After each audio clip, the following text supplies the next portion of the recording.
Good morning, my name is Martin and this is the Tribe of the Fox. And this is already episode 5 of Undirheimar, our journey through the hidden underworlds. The underworlds that you can read about in the written sources such as the Prose Edda, the Poetic Edda. But I add to this my own experience in trance journeying to those places. And of course, I talk about other people as well about trance journeying so we can compare our experiences. But I talked more about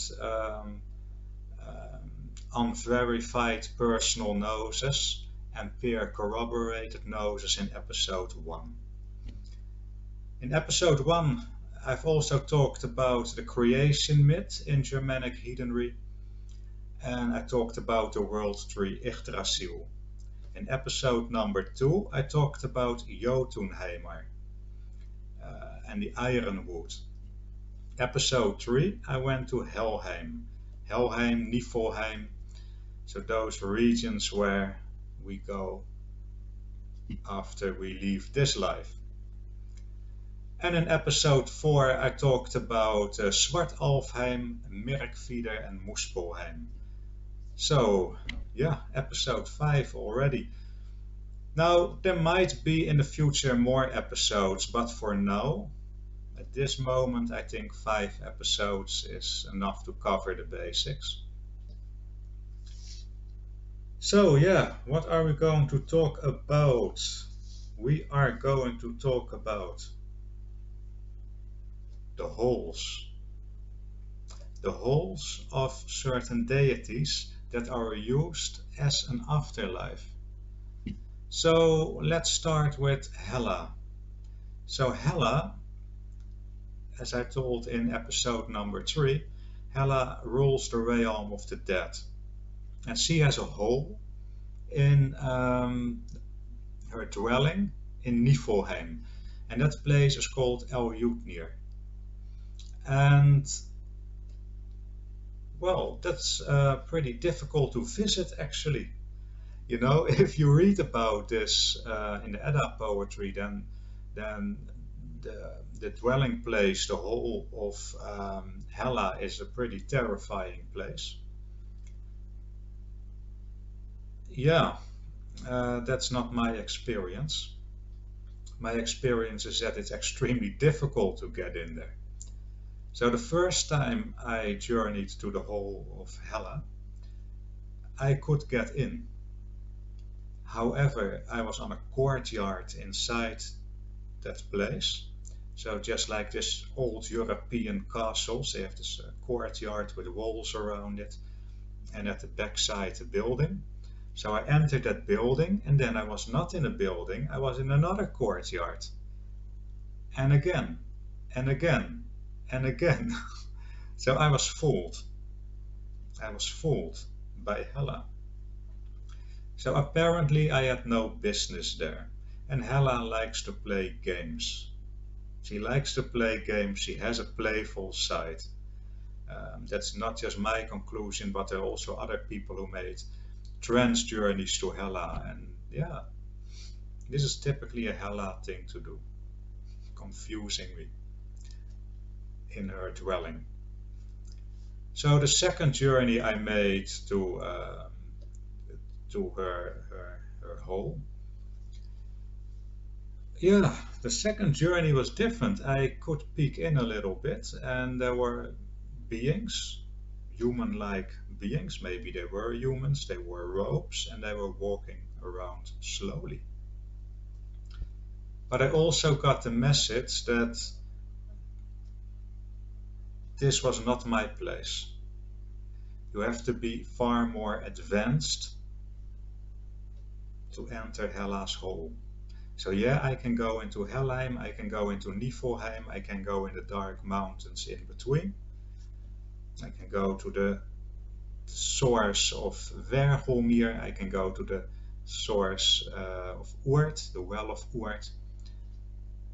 But Hela's hole is for a specific type of being that is pretty far advanced, and I'm not on that level. So yeah,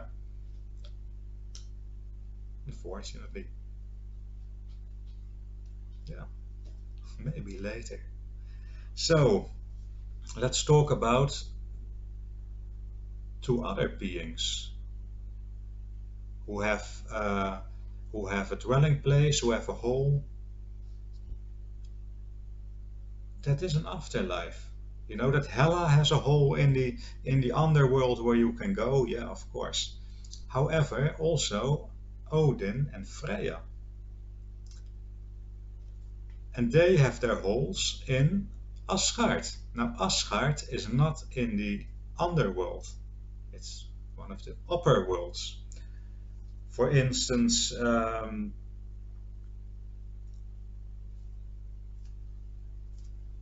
for instance, if we look at Valhalla, the dwelling place of Wodan, is also for me a very, very difficult place to enter. Apparently, I have not really got any business there, right? So think about it like this: what kind of a place is Valhalla actually? And is it in the underworld or is it in the upper world, in Asgard itself?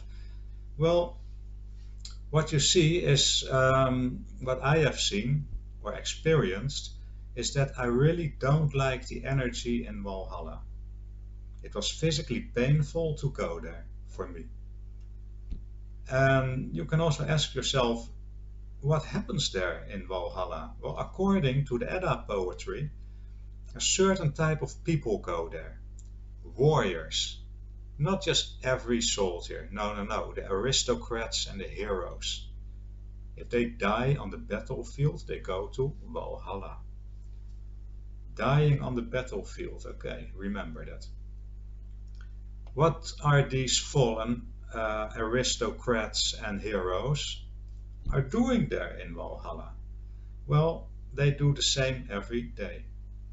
They fight, they die, they fight, they die, they fight, they die, until Ragnarok comes, the end of the cycle.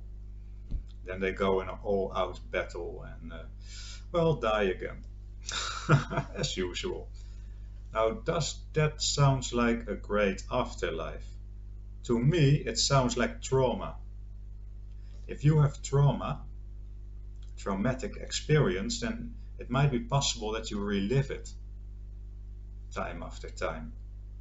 Now, dying on the battlefield uh, is a traumatic thing. Yeah, you can make all kinds of heroic stories about the fallen and the heroes and blah blah blah blah, but dying with your guts hanging out or your legs blown off or sitting in a twisted vehicle because you drove on an improvised explosive device, well, that's not glorious. That's just a horrible way of dying. Yeah, that's the way it is. Or dying far away from home, dying left behind enemy lines. It's just horrible. So to me, Valhalla sounds like a traumatic place. Now, people, remember episode 4. I talked about Myrkvidr. Myrkvidr is ruled by Odin, or as I call him, Wodan. Now, Myrkvidr is also a place where people go if they have unfinished business here or a traumatic death or some other trauma, including soldiers. Yeah, so Valhalla is for the elite among the soldiers. So not everyone who dies on the battlefield goes there, but soldiers also sometimes, not always, sometimes end up in Myrkvidr, which is also a horrible place, as I explained in the previous episode. So basically, in my opinion, Odin or Wodan rules two horrible afterlives, Valhalla and Myrkvidr. I also told you in the previous episode about the wild hunt. Wodan chases in the wild hunt all the souls who have not crossed to the other side. He chases them away from our Midgard realm. So why do people stay behind? Why don't they go over to the other side? Well, also because they have attachments and unfinished business, maybe a sudden traumatic death, like for instance an accident or a heart attack, that they don't realize that they're dead, and they keep on running around here in Midgard. So Wodan or Odin, in my experience and my contemplation, he is about the people who died a not so nice death. And I think that Valhalla is also, because it feels so similar to me on my journeys, Valhalla feels so much like Mirkvidr, that I actually think they are located in very close proximity in the underworld, because Mirkvidr is definitely underworld. So if Valhalla feels so similar, it must be underworld too. Now this is my conclusion about Valhalla.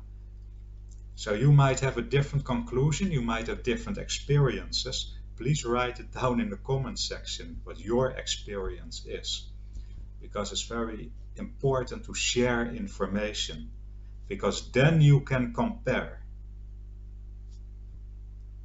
That's extremely important. Yeah, so do all these dead heroes, do they go, all of them, to Valhalla? No, according to the Edda poetry, only 50%, only half. Where is the other half going? They are going to the goddess Freya. And Freya has her own place, also in Asgard. And that place is called Folkvangr.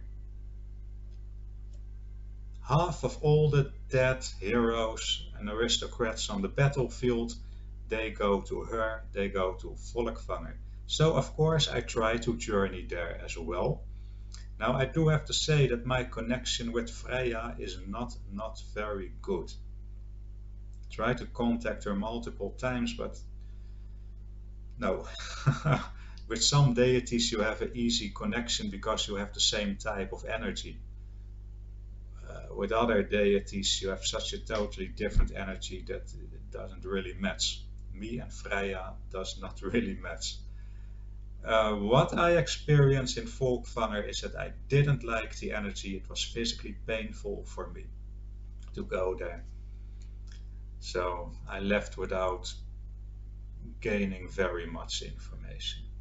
So yeah, I hope you have more information. Put it in the comment section if you have, right? Because I don't have a whole lot of information about Freya. Yeah. So in conclusion, this was episode 5. So what is my conclusion? So for myself, because I'm not telling you how things are, I'm not telling you how to think, this is just my conclusion for myself. And maybe it helps you to contemplate, or maybe it inspires you to also go journeying. So my conclusion is that there was this primordial void, which is not cosmic, which is unconditioned, unformed. And then you have the cosmos, starting with Muspelheim and Niflheim. Those two worlds, Muspelheim and Niflheim, are, in my opinion, already cosmic worlds, because we can imagine them, we can journey to them, we can therefore experience them. So it's conditioned, it is cosmic, it is made. Okay, now there are more worlds, of course. Important is that through the cosmos streams a substance, a toxic, a poisonous substance called ether. E-I-T-R, ether, which is both the fuel for growth and life, but also has destruction and death in it. That explains cyclic existence, the coming and the going of everything, including this whole cosmos. Okay? Other conclusion that I have is that the underworlds are by far the biggest chunk of the cosmos, because you need a foundation. Foundation needs to be big and strong. Now, especially Jotunheim and the realm of the dead are quite huge.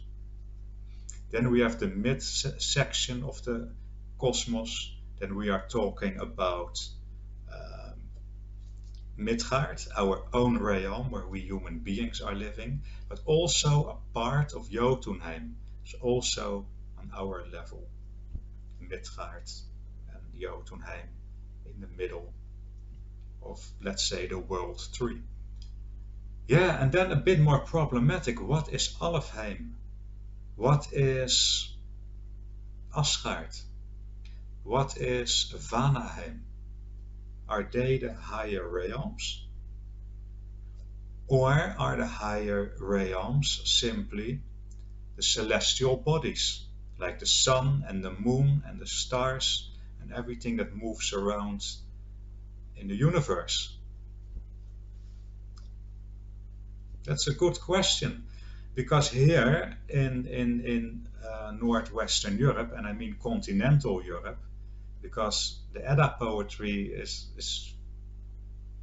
the product of Scandinavia. It has the same root as our Northwestern European continental Germanic religion, but of course there are variations. So here in continental Europe, we had the worship of the Matrone, especially here in what we now call the Netherlands, Belgium, the west of Germany. And the higher realms that the Matrone also ruled over, they ruled over the underworld, the midworld, and the higher realms, but they were seen as celestial bodies. While in the Edda poetry from Scandinavia, the higher realms are Asgard, where deities like Odin live and Thor, Vanaheim, where Freya lives. Freya came from there. And Vanaheim, Alfheim. Yeah. Alfheim, the ancestors, the very honored ancestors, so not all the ancestors, but the most honored ancestors were also called elves. Now, what did I told you about Alfheim? Burial mounds. I witnessed burial mounds there. Burial mounds were extremely important beings. So is Alfheim in the upper level of the cosmos, is that actually the same as the underworld Alfheim? Is it not the same? Maybe it is. And maybe it just has to do with highly honored ancestors, not just of humans, but also from other beings. And if you see that Valhalla has an underworld feeling to it, why should it be located in Asgard then? Does Asgard actually exist? So I'm pretty sure about the underworld, I'm pretty sure about the mid-level of the cosmos, but the upper level, not so sure. I think the higher worlds are actually the celestial beings, because they have their own deities. The sun, that's the goddess Suna. And Dirk, you made a beautiful video about this. Yeah, filmed in the Sol Sagat, one of the most interesting places in the Netherlands when it comes to heathenry. So yeah, so that's my conclusion. Let me know, what do you think? I really want to know that, because it's all very interesting, isn't it? So, well, this was the end of the video, part 5. Maybe there will be a part 6 or 7 in the future, I don't know. For now, I think we have a good overview of the underworlds, Undirheimar. I might have given you some journey experiences that were, well, a bit out of the box someday, someday, a bit out of the box sometimes. I was often surprised myself as well during journeying, shamanic journeying or trance journeying. Yeah, and that's always a good sign. If you go to another world and you get surprised, because then you know that you couldn't have dreamed it up.